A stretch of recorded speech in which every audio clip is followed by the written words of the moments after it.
Hello. Mouse is making noise. I was going to make this one yesterday, but something did happen that sort of set me back.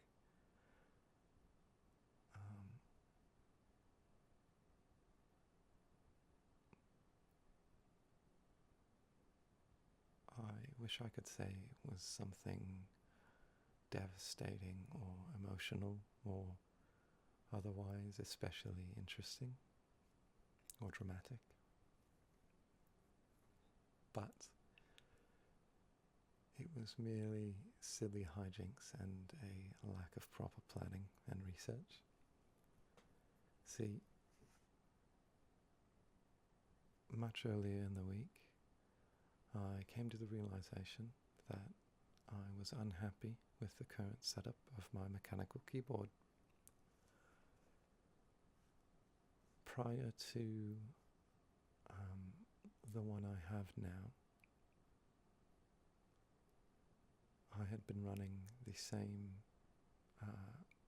keyboard for 7 years. And the only reason I stopped using it was because one of the keys, the Z key, Z, that key snapped in half. The keycap itself broke because I had pressed it so many times. 7 years is a good run for a keyboard that was otherwise in constant use. And the next keyboard I got was the Ducky 1-2 because I loved its two-tone color shell, I guess.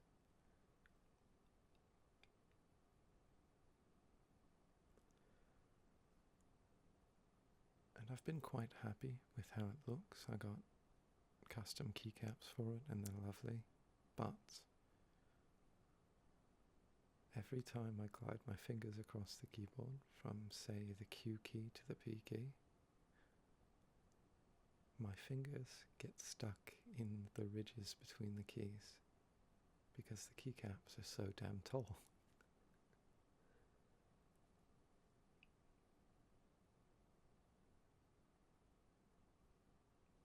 I only found out recently that they make not only half-height keycaps, but they also make half-height switches. So, upon finding this out, I immediately bought up 90 half-height switches and a set of keycaps so I could swap out the switches and the keycaps on my board.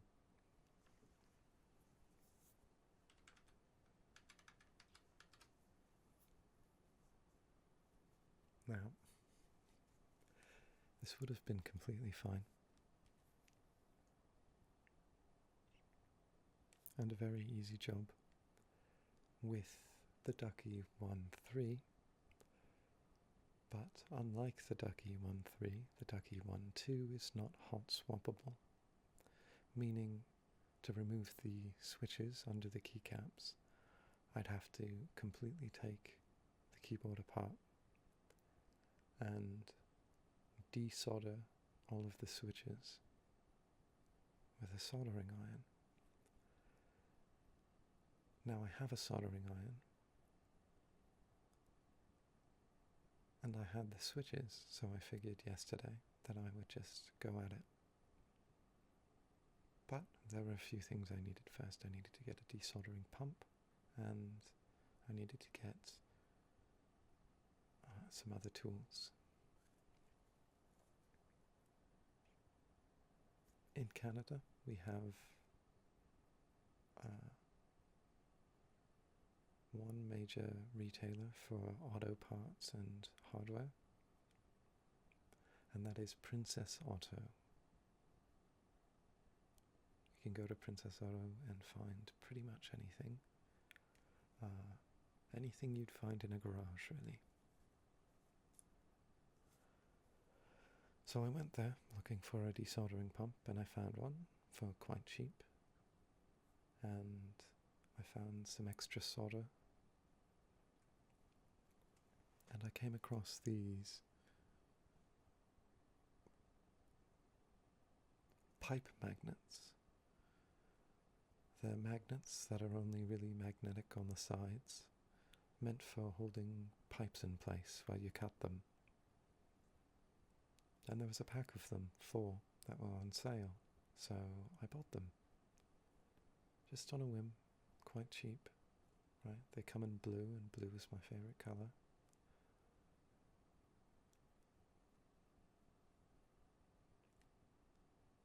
On my way back from Princess Otto, which is a ways away from my house,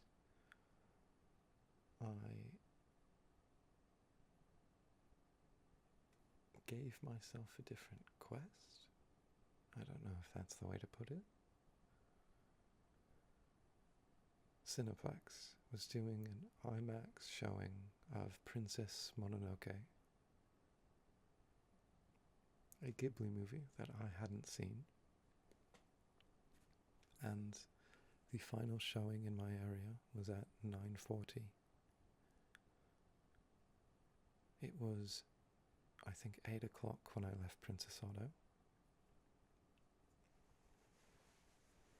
So I messaged one of my friends to see if he would be down to go see the movie, and he was, surprisingly, given it was a school night. And we bought the tickets and we went. We also, surprisingly, encountered a friend in the lobby who had gone to see the 6 o'clock showing. And that was fun. But the movie was great, by the way. Highly recommend watching it. There is quite a bit of blood and like weird gore, but it was a good story.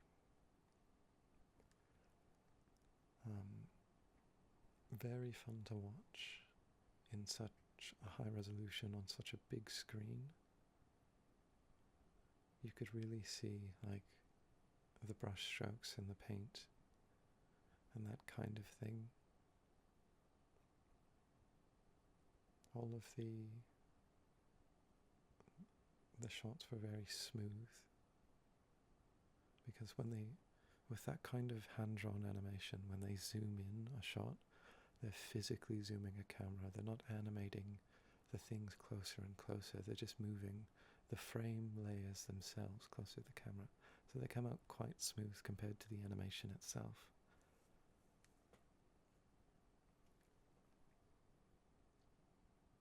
If there are still showings going on near you, I highly recommend going. And if you did go see it, either after this video or before listening to it, leave a comment. Tell me how you liked it. Either way, after that, I dropped my friend off at home and went home myself to continue desoldering the keyboard. And what I found was, turns out I didn't really need the desoldering pump to get the switches out. All I really needed was just the solder and an elevated surface. I needed to suspend the keyboard PCB that all the switches were soldered to a few inches above the desk, so that when I apply pressure to the back of the switch, it has somewhere to fall down to. And I didn't have anything for this until I realized I had just bought 4 equally sized metal objects. So those pipe magnets that I bought on a whim came into immediate use. And I felt quite proud of myself for doing that, I guess. It took, I think, an hour and a half to desolder the whole thing. It was grueling, and some of the pins broke off the switches, and I had to fish them out of the solder. And once I was finally done, I celebrated a little bit and then went to go get the switches.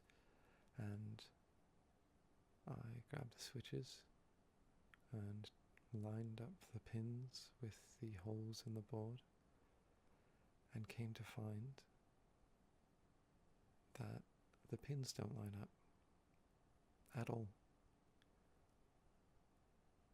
I thought I had just maybe turned the board the wrong way round, so I rotated the switches and rotated the board a number of times, trying every configuration, and the pins just wouldn't line up.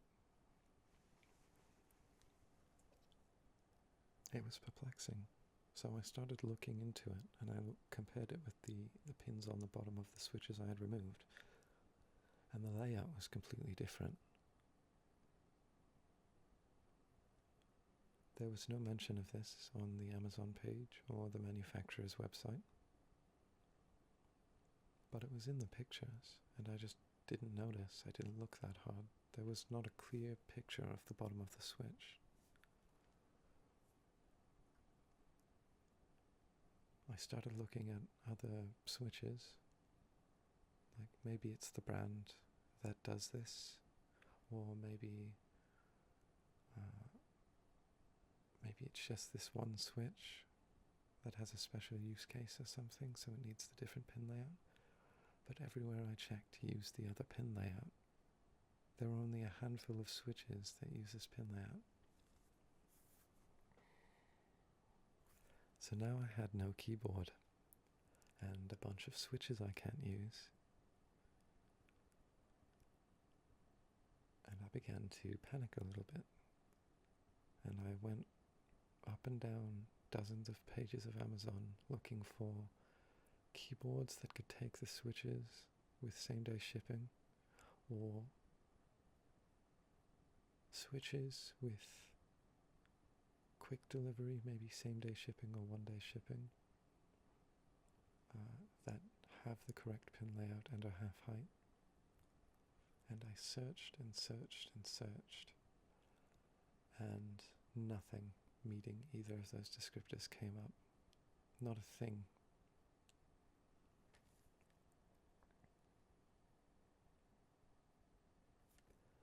That left my only option being ordering switches that have the right pin layout but won't arrive for another week.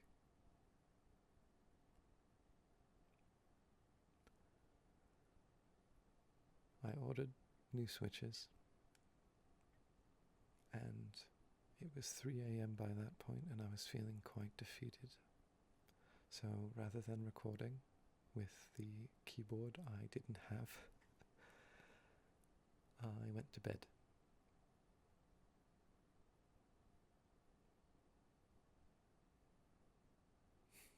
And that's why there was no video last night or this morning.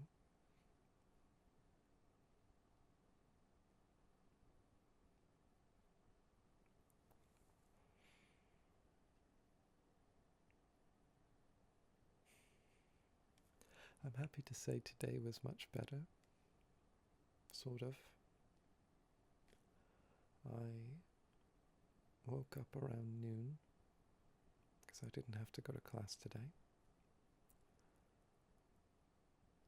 and I went out, set a mission for myself. I'm going to return the switches, I'm going to get a replacement keyboard, and I'm going to take my guitars in for repair. I have 3 guitars. One is an old junky acoustic I picked up from a thrift store.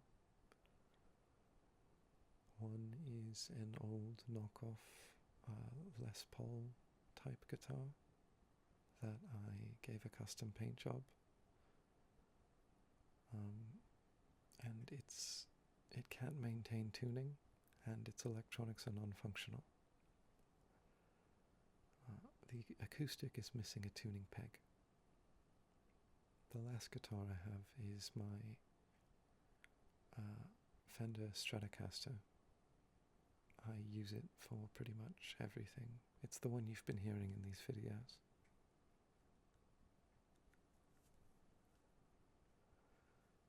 Now,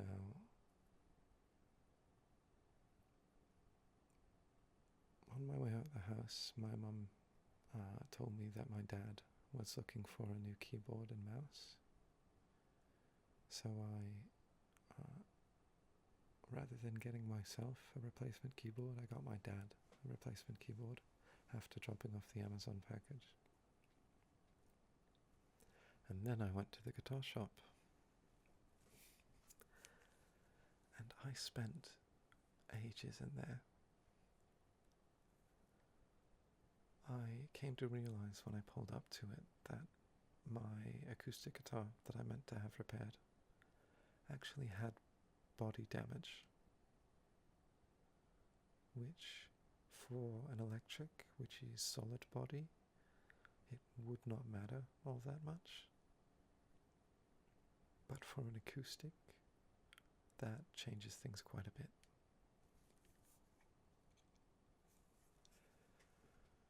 Without the body being fully intact, there's not much they can do if it sounds odd, right?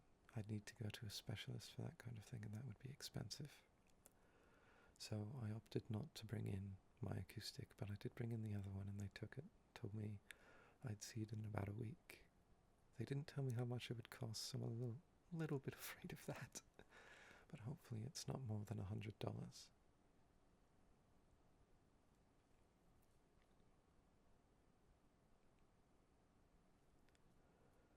I did end up buying something though. I spent a lot of time fiddling with the different acoustic guitars in the acoustic room, and they had recommended one to me that actually sort of caught my eye when I walked in.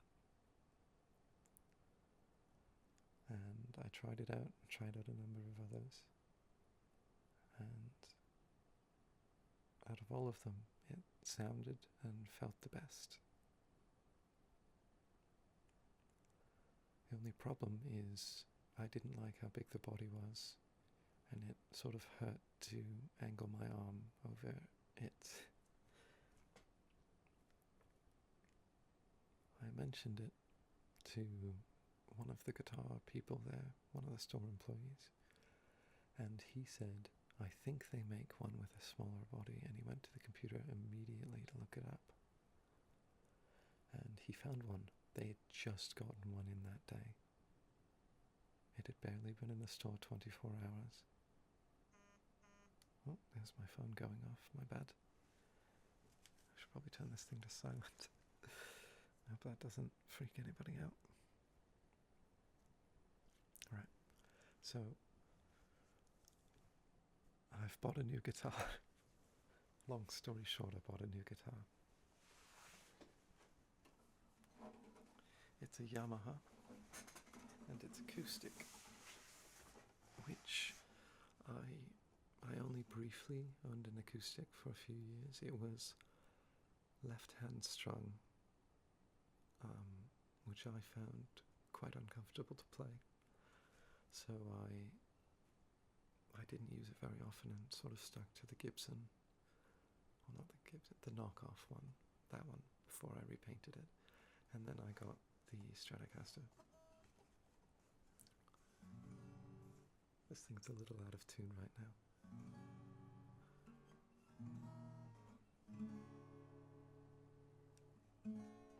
The strings are quite stiff for now. The guy who sold it to me mentioned they might be a little stiff and will require some stretching out, but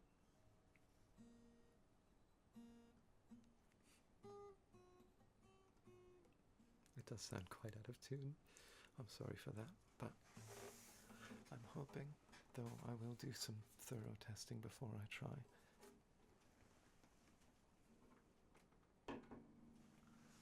that either rather than using the guitar line in, I can use the acoustic for a better sound. It's possible that the line in will just sound better anyway, but I think the acoustic is still worth a try.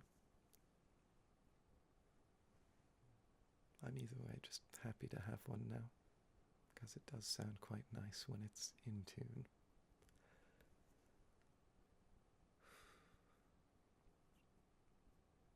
That was today though.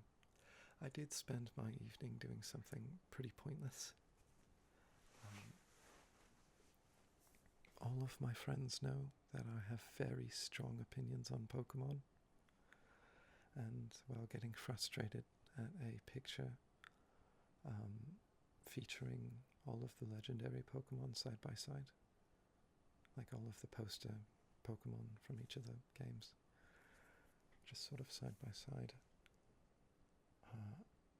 While getting frustrated at that image, I was telling my friend who I was on call with, I'm like, I need to objectively rank all of the Pokémon.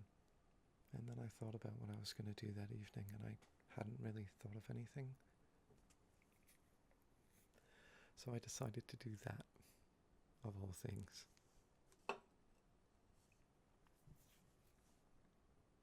It took me, I think, 3 hours to do. Maybe a little less, I'm not sure. I ranked the Pokémon on 3 criteria.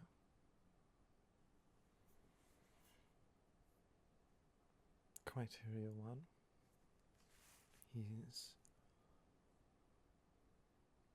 how much that Pokémon makes sense as a creature.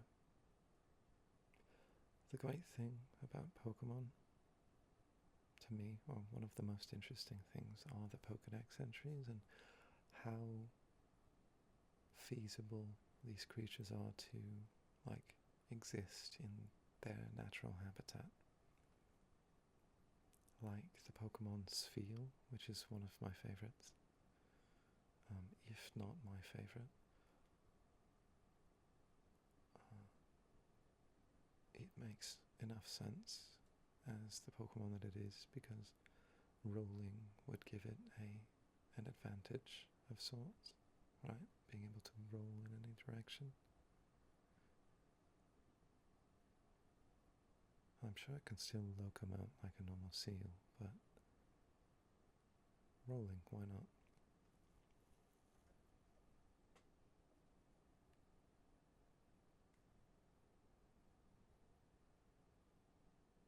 I'm trying to think of a better example, but it's not coming to my brain. Maybe I should consult the tier list, hold on.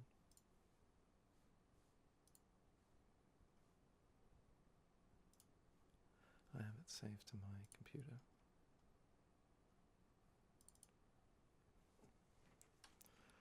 Let's go to there we go.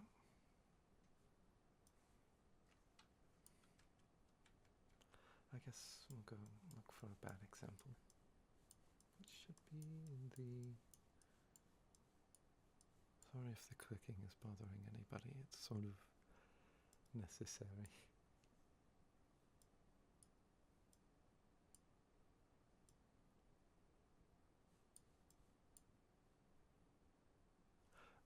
A bad example of, or a bad example of like a Pokemon that doesn't like make sense as a creature. Voltorb. Why does it exist, right? It is just a vaguely Pokeball looking orb with electricity that flows out of it, I guess, around it, I don't know. But it doesn't, like, really make sense to have a natural habitat. It seems like something that'd be manufactured.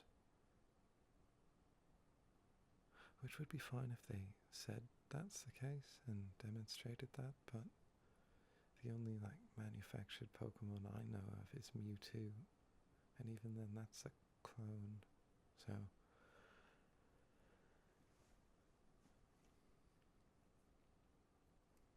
The other thing is type telegraphing, and that's where things get a little divisive, because even Pokemon I like don't properly telegraph their type. Like, for example, Arcanine. It's just a red dog. If you didn't know what a Pokemon was, you would not assume that thing breathes fire, or that it has any kind of fire thing going on. It is just a red dog.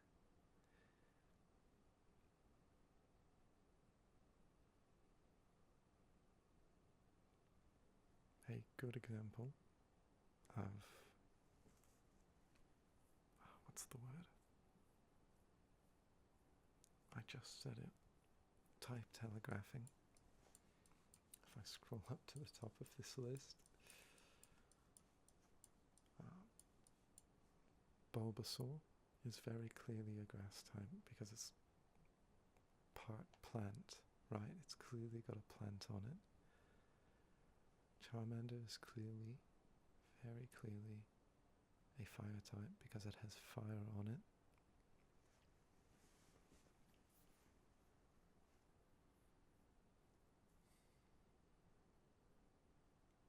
Pokemon like Vaporeon are very clearly water types because they have fins or webbed feet, things that aquatic or semi-aquatic animals have.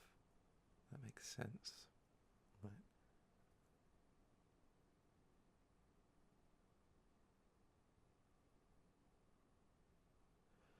Mareep telegraphs that it's an electric type through the bulb that lights up on the end of its tail.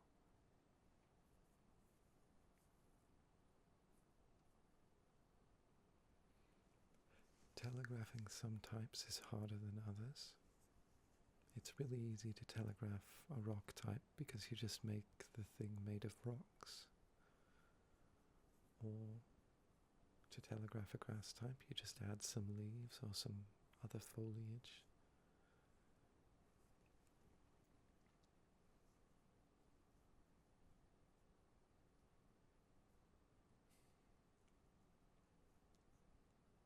It's hard to telegraph a normal type without just making it look like a normal animal. Like, for example, what's the name of that dog? Maybe if I see a picture of it, I'll remember.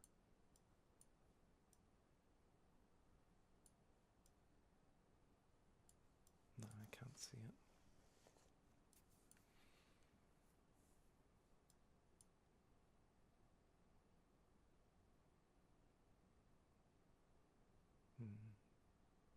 Well, either way, telegraphing, very important. The third most important metric is evolution, logic, and consistency. Like, for example, Charmander clearly evolves into Charmeleon. It gets bigger, it gets stronger. And then Charmeleon clearly evolves into Charizard. It gets bigger, it gets stronger. And the color palette of the creature doesn't change majorly. Charmeleon is slightly redder than Charmander, and Charizard has turquoise on its wings, but the color shift is not very strong.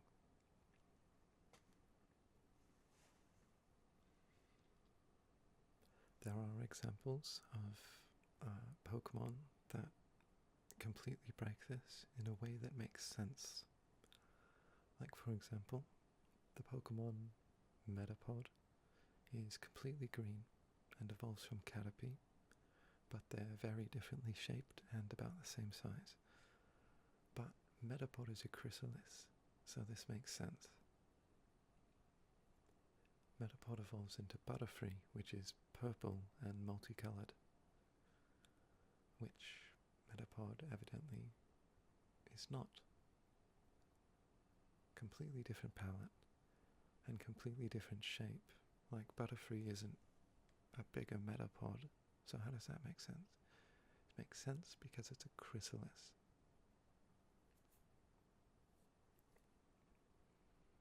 There are other examples of chrysalis Pokemon, like Snom, a little bug guy that evolves into a moth. There are non-bug examples of this, but I'm struggling to come across them at this moment.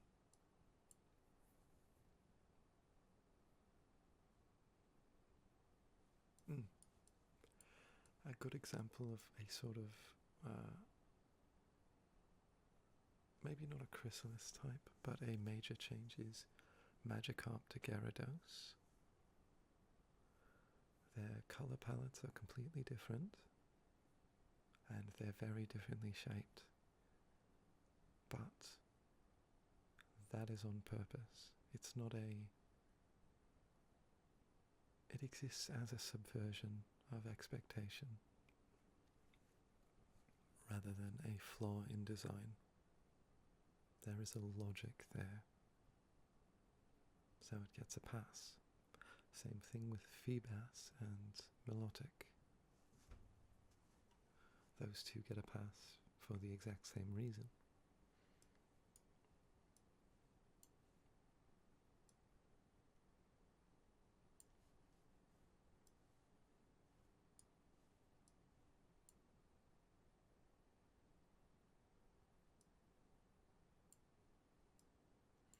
Those were the main metrics I was measuring this by.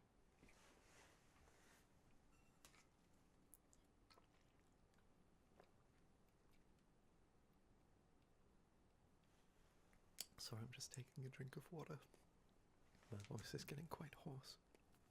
It's not good.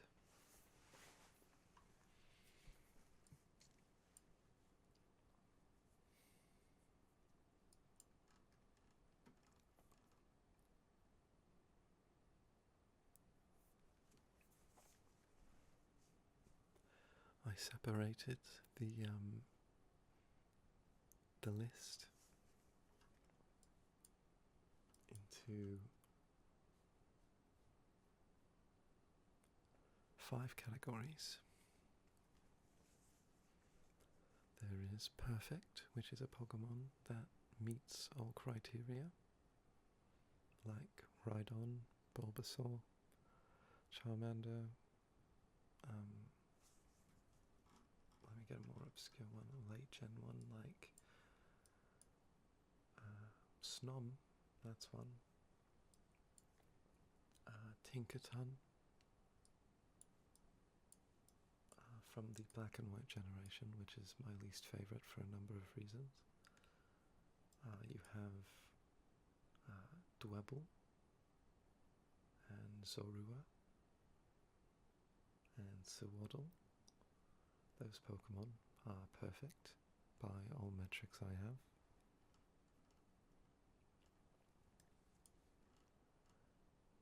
So it goes perfect and then good for the Pokemon that meet some of the criteria,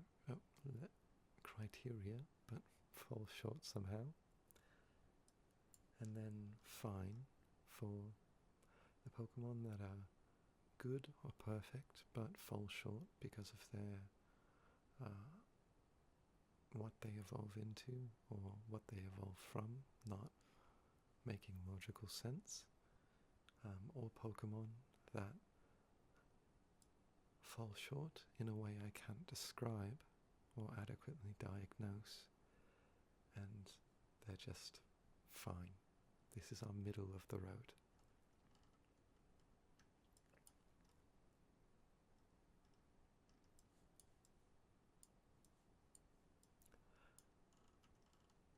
I lied, it's not 5 categories, it's 6.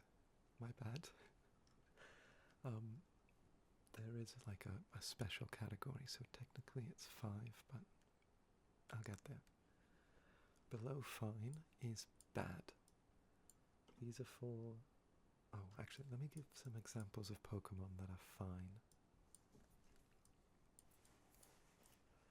from the first generation, Clefairy. There's a lot of oddness going on there.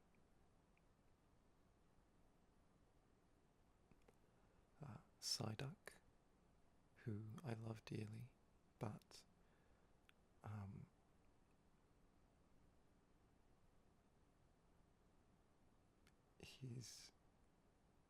him being a water type is only inferable through the context of knowing that he's a duck, and him being a psychic type is only inferable through reading his Pokédex entry. I would have put him higher, but he got knocked down a peg because Golduck is inexplicably blue when Psyduck is yellow, and he also does not telegraph his psychic type very well. I don't count that gem as telegraphing it.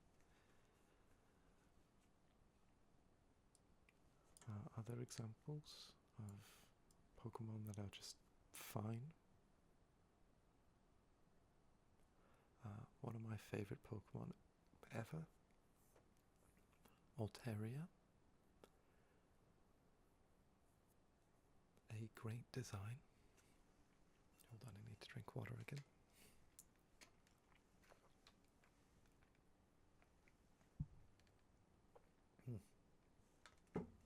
Not good. Okay. Altaria is a great design, but that thing is... what was its types again? It was like dragon and something else.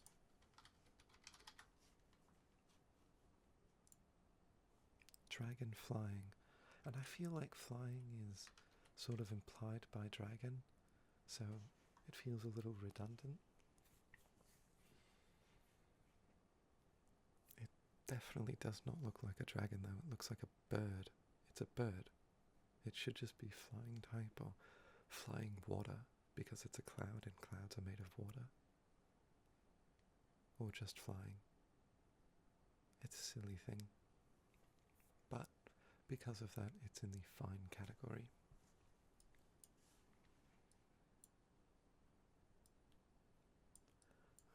Later gen Pokemon. Haxorus. Very cool dragon type.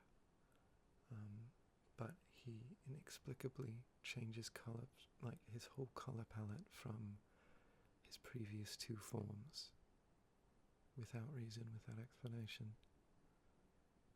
Just suddenly becomes yellow, and I don't fuck with that.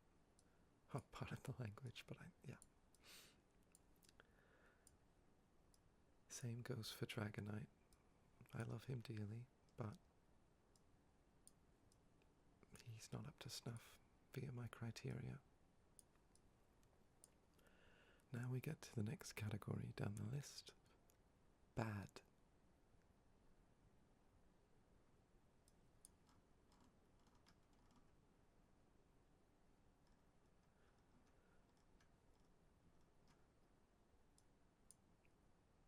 The first Pokemon in the bad category is Slowpoke, because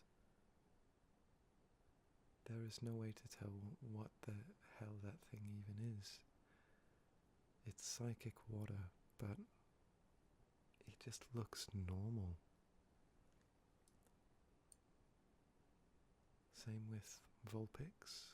There's no telling that's a fire type. If you didn't know what a Vulpix was, you would just assume that it's normal until it's breathing fire at you.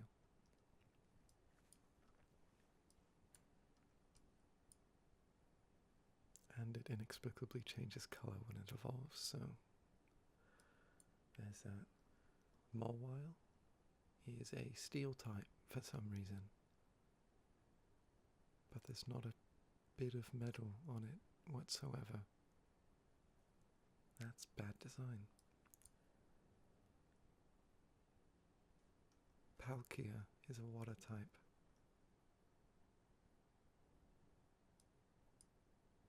Which doesn't make much sense at all. Anyway, I'm not going to go over too many bad Pokemon. Score Bunny's in there though. The strawberry ice cream Pokemon whose name I can't remember is in there. Now we get to our second last category. Abysmal. And this is for the Pokemon that fall short of almost every category. In here is a lowland Persian, which has an oval-shaped head for some reason. Weepin' Bell, which sort of loses on the logic that it can no longer walk. Like Bellsprout has legs, and then it just loses its legs when it turns into Weepin' Bell. And its eyes change completely. There are a number of other things about it that change that don't really make sense. Thinking about it now, maybe he should just be in bad, but I don't know. Execute is in bad, because what the hell is that? How does that turn into a tree? It doesn't make any sense. And how are the eggs psychic? That doesn't make any sense either.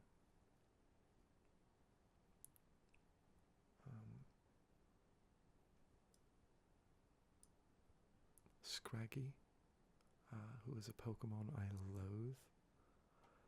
This thing looks neither dark nor fighting. Why does it have pants?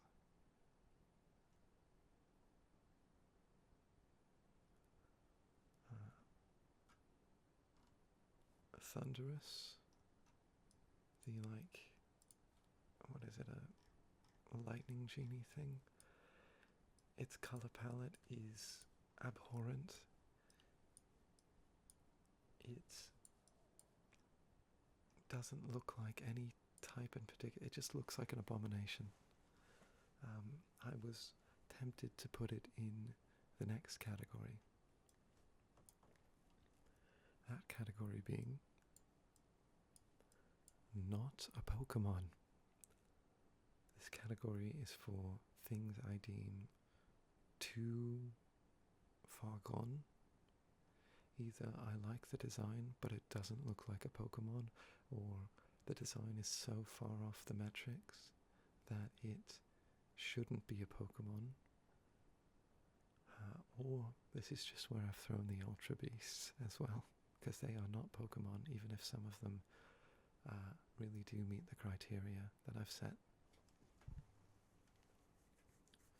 The Pokemon that are in here are Mr. Mime, Jinx, and all of their pre-evolutions and evolutions. That one jellyfish Pokemon, whose name I can't remember, but it looks like a Mario enemy rather than a Pokemon. The Goth Lolita Pokemon, whose name I also can't remember, that's in here.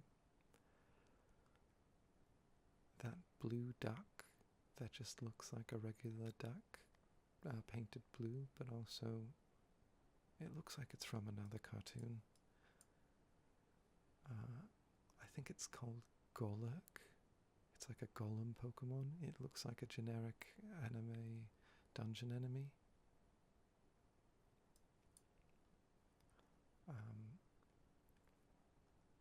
That one Pokemon that has like music notes for hair. It's a great design, but it looks more like a Sonic character, and that rings true for a number of these. They look more like characters from Sonic the Hedgehog. Score Bunny's evolutions are ones that fall under that. They look more like Sonic the Hedgehog OCs or characters or something.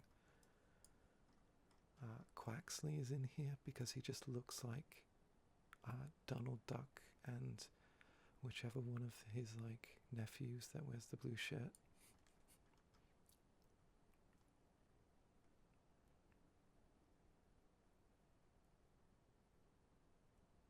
A number of the legendaries from Sword and Shield are in here because they look not only ridiculous but also just terrible.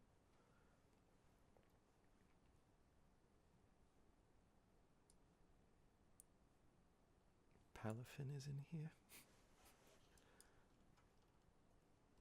There are well over 1,000 Pokémon, and I did rank them all.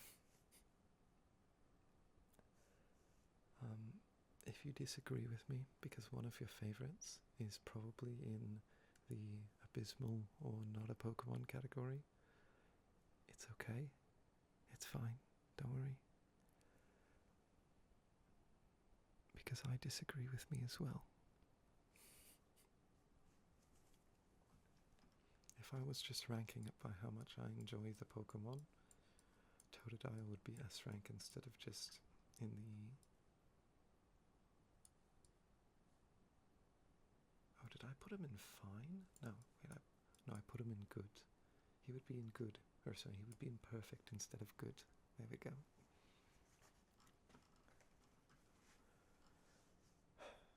For those interested in looking at the image, I think I will link it in the description of the video.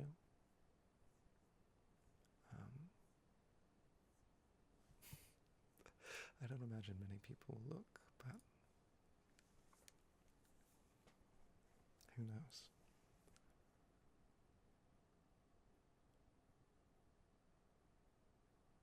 They say, generally speaking, by putting yourself out there in truth, will attract like-minded individuals.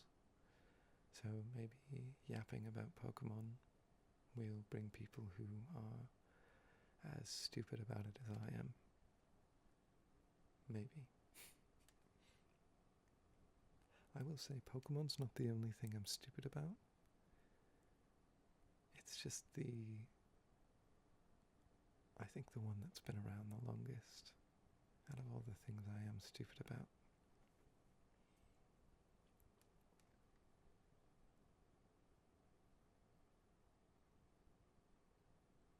A thought that came to me earlier today was how probably at least one person who has listened to one of my videos has an image in their head of what I look like. And I say this because that's something I used to do, or sort of subconsciously did, or whatever, while listening to ASMR videos where it's completely faceless. I would think about what the person talking looks like.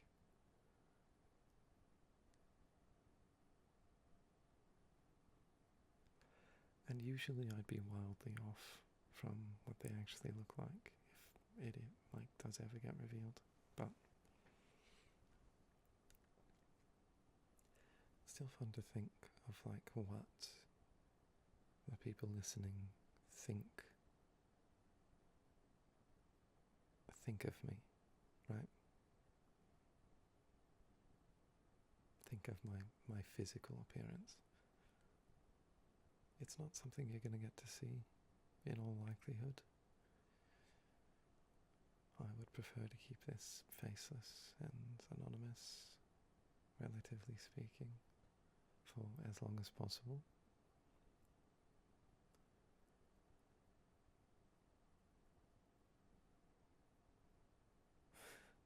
See, now I'm debating whether or not I should ask, like, if you do have an image in your head of what I look like, you could comment it if you wanted to. And where the debate of what I should do comes in is, do I tell you how far off you are, or just let your imagination draw the whole picture?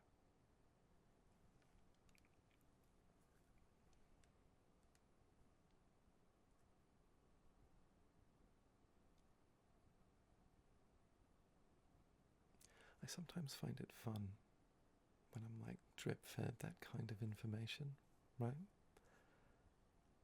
Like, it's like playing if you've ever played the board game Guess Who, where you select a person out of like the list of cards, and it'll be like a person with this skin tone, this length of hair, glasses, this colour of eyes, this colour of hair, and then that corresponds to a person on your opponent's board, and you get to ask yes or no questions to your opponent in turn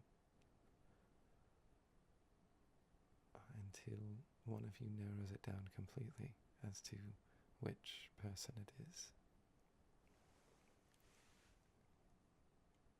I find it fun to sort of do that with real people, right? When they're like, so you're talking to somebody online and they're like, yeah, my hair is brown, and then you keep that in your like mental image of them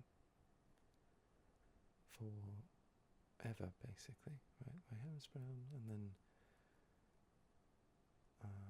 they say like, oh, I burn so easily in the sun, and then you have an idea of what colour their skin is, or you find out where they're from, and like they tell you where they're from. You don't like look them up, that would be stalking, but they tell you like, oh, I'm from like the east coast of the United States, and then that gives you a little bit more information to piece things together, and eventually, as you have more information to cross-reference, you can sort of paint a clearer picture of what this person looks like. You will never clearly get what they look like, but if you knew they were in a crowd, you might be able to pick them out of the crowd. And that's very interesting to me.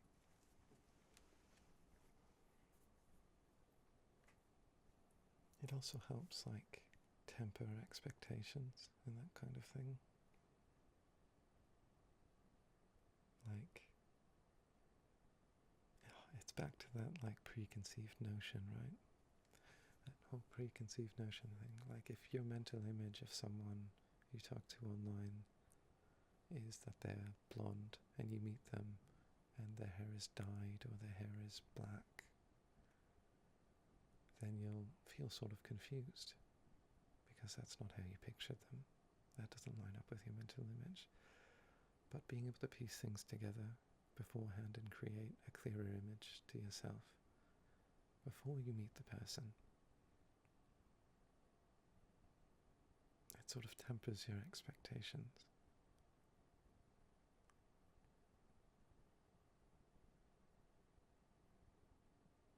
I don't know.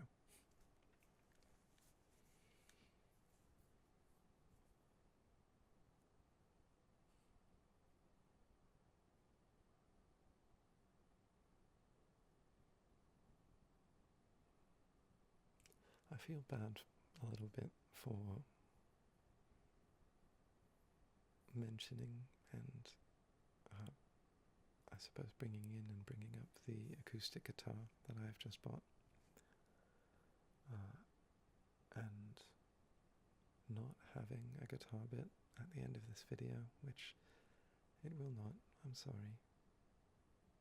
If there will be a guitar bit in a video, it will be included in the title that there's a guitar bit, but this one will not have one, and for those who really like it, I'm sorry, but I can't do it every time. I will run out of songs so quickly. We'll be out of songs by June, if not by late May.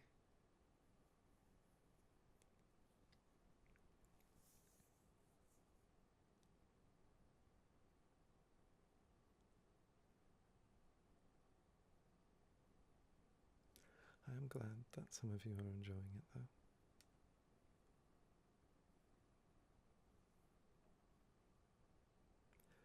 My one frequent commenter, you've been very helpful in, I guess, knowing what the people want right? It's hard to do something like this, or I guess anything for an audience without feedback, right? That's why when games don't have people playtest them early on, or movies don't have screen tests or table readings, your videos, games, scripts, films will fall short in a way that seems perfectly fixable in hindsight. And you could have had that hindsight if you had tested it. In this case, the videos are an ongoing thing. So the test screenings for any video is the videos that came before it, right? We're building up. So having even just you, the one frequent commenter, though there has been more than one on some videos, is extremely helpful, and I thank you for that.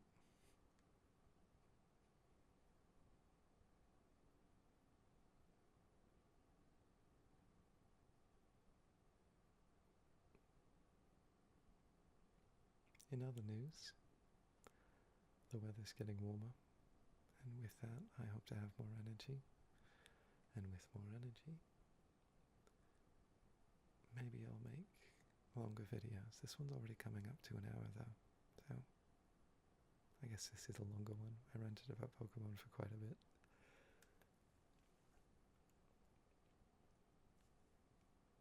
I think I will let it go at the hour mark though. I was actually like 2 clicks away from going to sleep before hitting record. I forget what reminded me that I was going to record tonight. Something did. Maybe it was on Twitter. I don't know. It's not my job to remember. That's the other guy's job.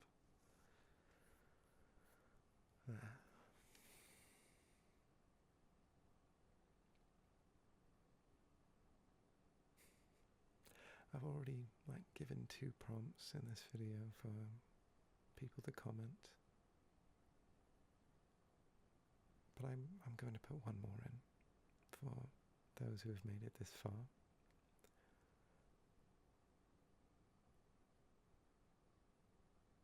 And that is, physically, how far can you remember from where you were standing in your memories? Like, say you have a memory in a hallway, and the hallway is long. How far down the hallway can you remember without moving?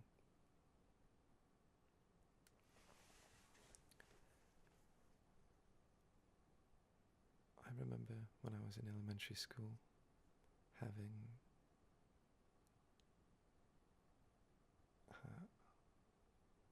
not been down a number of halls in the school. The kindergarten, grade 1 sort of area was very cordoned off. There was a connecting hallway to the library and the computer lab, and the rest of the classrooms, but it was its own section, and we rarely went over there. And I distinctly remember being in that hallway once, and knowing there was more down the hall, and around a corner, and through a door. But in my memories, I hadn't that information yet. I didn't have it. I didn't know what was that far away, and I didn't know what was over there. And in that memory, it's just white beyond that distance of 5 meters, or 10 feet, right?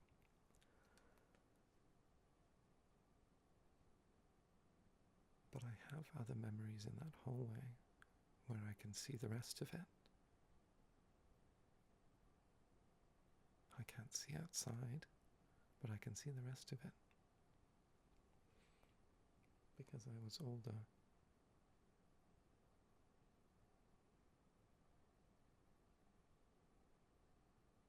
So to put it concisely, though confusingly, into one sentence again,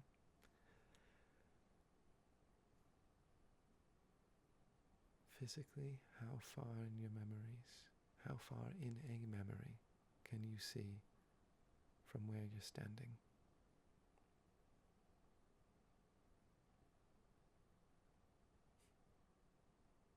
That's it. I'll leave you with that. Don't think too hard about it.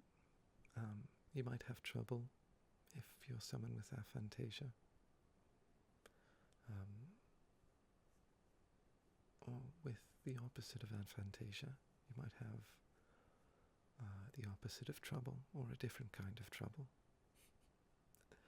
Either way, don't think too hard. I wish you luck.